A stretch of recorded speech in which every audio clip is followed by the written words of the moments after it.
A las 10, hora local, el ejército estadounidense seguía la pista a unos contrabandistas de un cártel que acababan de cometer un error fatal en el Pacífico Oriental. Su lancha navegaba a 50 nudos, mientras que un pesquero normal no supera los 12. No eran pescadores, estaban huyendo, y no tenían ni idea de que llevaban 2 horas en la mira. A bordo, la tripulación se sentía segura. Habían hecho este viaje 18 veces, la misma ruta, el mismo bote, el mismo soborno pagado a las personas adecuadas.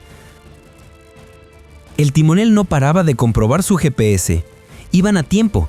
El cargamento bajo las lonas azules estaba valorado en $42 millones, a repartir entre 5, menos el recorte del cártel. Cada hombre se llevaría 2 millones, suficiente para desaparecer para siempre. 4 motores fuera de borda Mercury a toda potencia, surcando un océano vacío a 140 millas de la costa. Ningún otro barco a la vista, solo el agua azul y lo que ellos creían que era la libertad. Pero a 25,000 pies de altura, un HC-130J Super Hércules había estado sobrevolando la zona desde la 00. Un radar de vigilancia avanzada AN/APS-154 rastreaba un radio de 200 millas náuticas siguiendo cientos de contactos. El operador de radar había marcado este objetivo a la 00. La velocidad era incompatible con el perfil de un barco pesquero. La ruta se desviaba de las rutas de navegación estándar y el transpondedor AIS estaba apagado. 3 avisos. El operador de sensores del Hércules cambió el sistema electro-óptico Star Sapphire 380 HDC, acercando la imagen desde 140 millas de distancia. A través de la cámara estabilizada, pudo contar los motores, ver las lonas que cubrían la carga e incluso distinguir a los tripulantes moviéndose en cubierta. A las 9:45 notó algo crucial. La lancha había dejado de zigzaguear y ahora navegaba directo al norte. O estaban confiando demasiado o estaban gastando mucho combustible. El coordinador táctico cogió el teléfono satelital encriptado. Kimbo, aquí Ojos 1. Objetivo mantiene rumbo y velocidad 50. Recomiendo lanzar los activos de interdicción.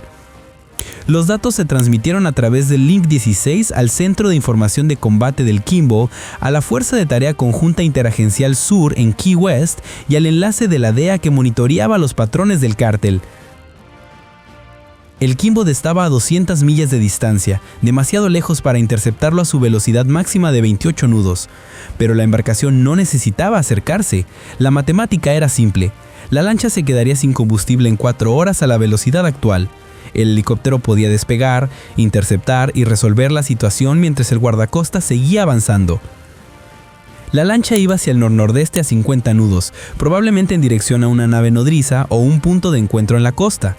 Era el manual del cártel. Huyen a toda velocidad durante el día cuando la detección visual es más fácil, pero el radar se disimula mejor entre el tráfico marítimo legítimo. Pero estos contrabandistas habían cometido un error crítico. Operaban dentro del alcance de una unidad con una solución muy específica para los que no se detienen. Desde un helicóptero en movimiento, acertar a un motor en movimiento debería ser imposible. La unidad Hytran de la Guardia Costera lo había hecho 500 veces. Hoy podría ser la 501. El MH-65E que ven aquí despegó de la cubierta de vuelo del Kimball a las 11. Motores biturbo Arriel 12-2CG empujando 853 caballos de fuerza cada uno. A diferencia de la configuración estándar de búsqueda y rescate, este helicóptero había sido modificado para una misión muy específica. El piloto viró bruscamente hacia el punto de intercepción, subiendo 3,000 pies donde la eficiencia de combustible era óptima. 20 minutos después del despegue, el copiloto avistó el estela de la lancha, una cola blanca de más de media milla de largo que el navío dejaba a su paso. 4 motores a toda máquina levantan una cantidad de agua enorme. Desde 3 millas de distancia parecía que alguien había dibujado una línea con tiza en el océano.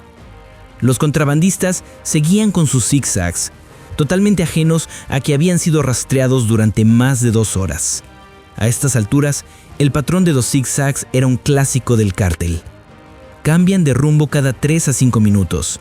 Nunca navegan en línea recta el tiempo suficiente para que se hagan los cálculos de intercepción. Contra barcos de superficie, esto funcionaba.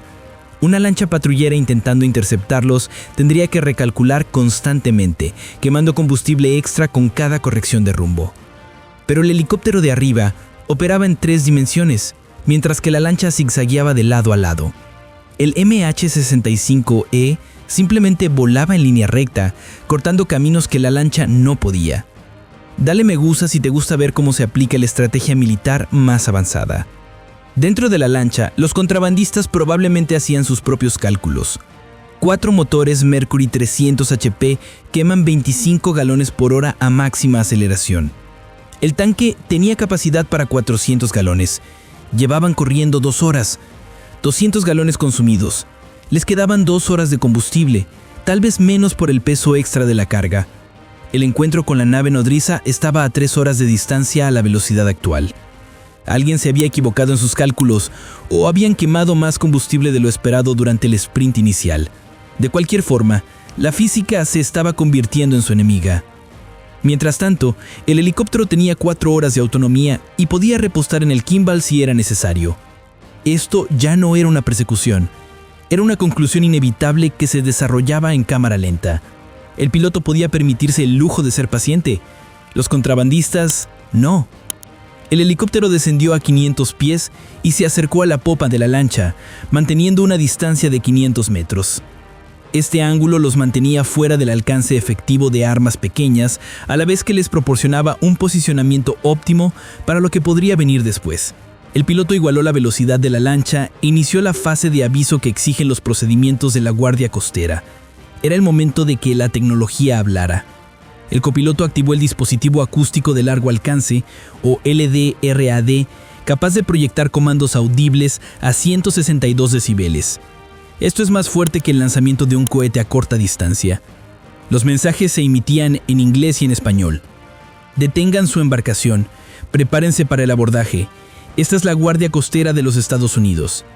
El chorro de aire del rotor del helicóptero creó un huracán alrededor de la lancha. Llovía agua y todo era un caos, pero los contrabandistas ni siquiera bajaron la velocidad. La respuesta era simple para los delincuentes de abajo. 5 de ellos, 2.800 libras de contrabando valoradas en $42 millones y posibles condenas de 20 años cada uno. La rendición significaba una condena segura. Huir significaba que tal vez, solo tal vez, podrían escapar si llegaban a aguas poco profundas o a un territorio amigo. Apostaron por eso, sin saber que el helicóptero de arriba ya había lidiado con fugitivos antes, muchísimas veces. Suscríbete para no perderte más videos sobre operaciones como esta. Después de 15 minutos de advertencias, señales visuales y sirenas, no hubo respuesta. El piloto se comunicó con el Kimball para pedir autorización para disparar tiros de advertencia. La aprobación llegó de inmediato. Las reglas de enfrentamiento eran claras para los barcos que se negaban a detenerse en aguas internacionales.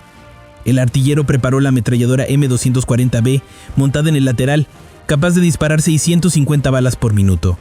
El primer estallido fue un mensaje escrito con balas trazadoras y columnas de agua. Los disparos impactaron a solo unos metros de la proa de la lancha.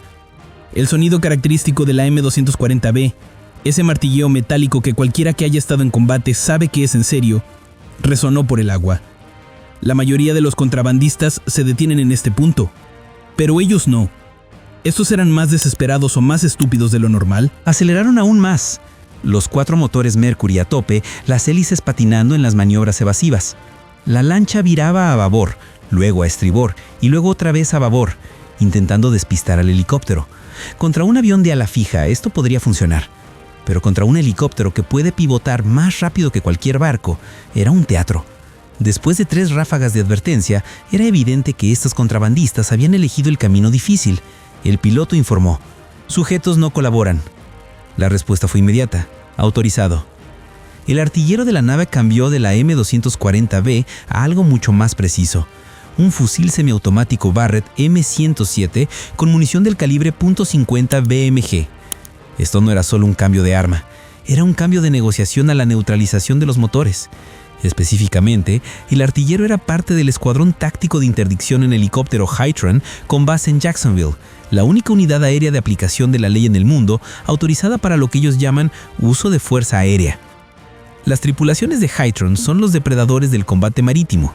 Desde 1998 han llevado a cabo más de 500 interdicciones de barcos, incautando $6.7 millones en contrabando de las cadenas logísticas de los cárteles. Estos no son aviadores de la Guardia Costera comunes. Están entrenados específicamente para destruir motores de embarcaciones en fuga desde helicópteros en movimiento y en condiciones marinas. La selección para Hytran comienza con el 1% de los mejores tiradores de la Guardia Costera, y a partir de ahí se pone más difícil. Los candidatos pasan meses en las instalaciones de entrenamiento del Equipo de Respuesta de Seguridad Marítima, MSRT, disparando desde plataformas en movimiento en estado de Mar 4. Eso significa olas de 6 pies y vientos de 20 nudos. Aprendan a leer los patrones del océano, a anticipar el movimiento de las olas, a sincronizar su respiración con el movimiento del helicóptero. Un entrenamiento típico quema 5,000 cartuchos por artillero. La física que dominan es brutal. El helicóptero se mueve a 50 nudos en 3 ejes: cabeceo, balanceo y guiñada. El objetivo se mueve a 50 nudos en un vector diferente. Las olas añaden movimiento vertical a ambas plataformas. El viento desvía las balas. La vibración del motor afecta la puntería. La sal salada cubre las ópticas. La mayoría de los francotiradores militares operan desde plataformas estables contra objetivos estáticos. Los artilleros de Hytran no hacen ninguna de las dos cosas. ¿Por qué apuntan a los motores? Hundir los barcos destruye la evidencia y crea emergencias marítimas. Pero una lancha sin motores es solo una escena del crimen flotante esperando a ser procesada. Los motores son también los objetivos más grandes y frágiles. Bloques de aluminio llenos de partes de precisión que se convierten en metralla cuando son alcanzados por munición antimaterial. Un disparo, un motor. Sin excepciones. El Barrett M107 pesa 30 libras. Cada cartucho pesa 42 gramos y sale del cañón a 853 metros por segundo, llevando más de 11,000 libras de energía cinética. Para que se hagan una idea, eso es suficiente energía cinética para atravesar una pulgada de acero a 500 metros. Los bloques de motor fuera de borda, hechos principalmente de aluminio, son como papel de seda. El sistema de puntería combinaba una mira holográfica EOTech 553 con un designador láser infrarrojo AN-PEQ2. La mira holográfica proyectaba una retícula que parecía flotar en el infinito, permitiendo al artillero mantener ambos ojos abiertos mientras seguía al objetivo. Pero a estas distancias, en estas condiciones, la tecnología es solo una ayuda. La verdadera arma es la experiencia del artillero.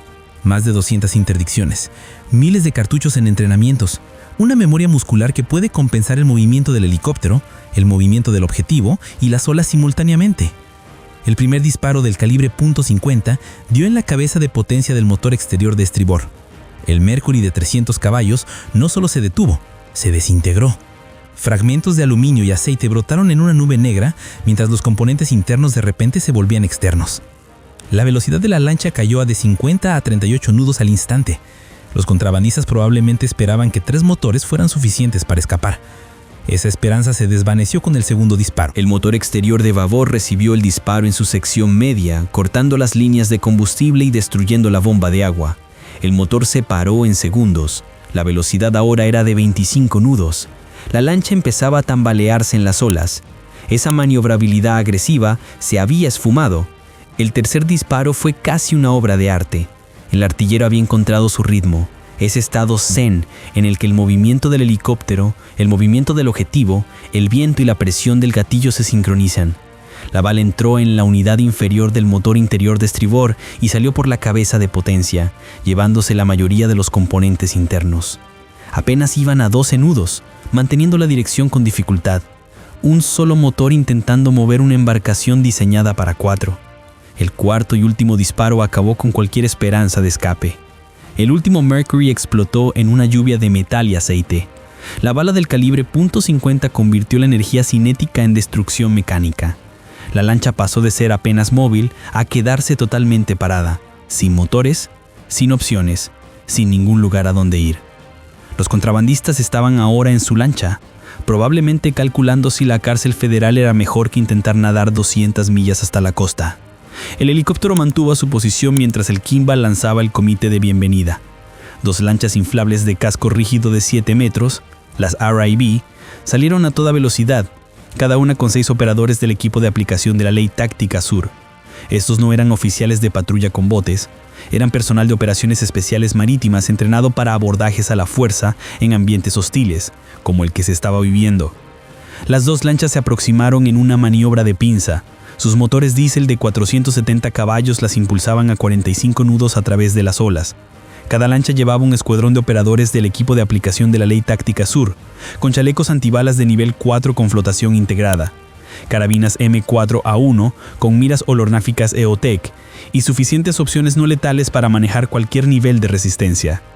La primera lancha haría el contacto inicial, mientras la segunda se acercaba para proporcionar fuego de apoyo. La primera RIB se aproximó a la lancha en un ángulo oblicuo. El piloto mantenía un espacio perfecto mientras luchaba contra el movimiento de las olas. Cuando se acercaron a 10 metros, el operador principal se puso de pie en la proa. Una pistola Beretta M9 apuntaba a los contrabandistas. Los 9 milímetros pueden parecer poco, pero que te apunten con una de ellas te transmite más significado que cualquier diccionario. Las órdenes se escucharon en un español rápido y directo. La voz del operador cortaba el viento y el ruido del motor. Manos arriba, nadie se mueva, de rodillas. Era el lenguaje universal de la interdicción marítima. Los 5 contrabandistas se quedaron gelados entre las lonas que cubrían la carga de su embarcación. La segunda RIB se puso a la vista por el lado de estribor. 6 fusiles más, 6 operadores más, 12 armas en total, apuntando a 5 delincuentes que rápidamente reconsideraban sus decisiones de vida. Los contrabandistas se movieron hacia la proa en grupo, con las manos en alto y sobre la barriga, pero estos 5 hombres no eran el único problema. Su lancha, ahora una embarcación sin estado bajo la ley marítima internacional, estaba a punto de convertirse en la protagonista de su propio funeral vikingo. El equipo de eliminación esparció acelerante por la cubierta y el casco, probablemente el mismo combustible que usan sus lanchas. Luego, con mucho menos protocolo que encender la antorcha olímpica, un operador lanzó una bengala a bordo. En el instante en que tocó la cubierta, la lancha se transformó en la hoguera más cara del mundo. La tripulación la vio arder durante horas, y solo después de que se hundiera bajo las olas, llevaron a sus invitados y su carga al puerto estadounidense más cercano para ser procesados. No olvides compartir este video y cuéntanos en los comentarios desde dónde nos ves.